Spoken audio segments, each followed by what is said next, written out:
malayo pa lang ay maririnig mo na ang sigawan ng mga tao dito sa Palawan. Isang prayer rally ang ginaganap. Ito ay suporta sa dating Pangulo na ngayon ay hawak na ng ICC.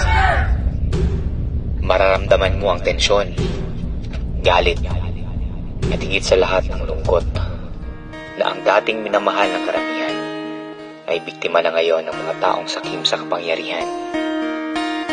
Panahon niya, tahimik at payapa ang mga kalsada.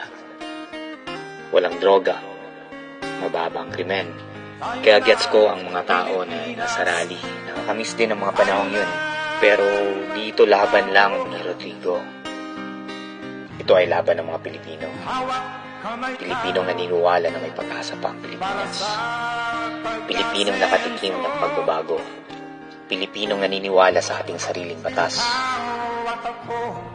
Kaibigan, may pag-asa pang baguhin ang sistema. Dahil ang tunay na lakas ng bayan ay nagmumula sa pagkakaroon.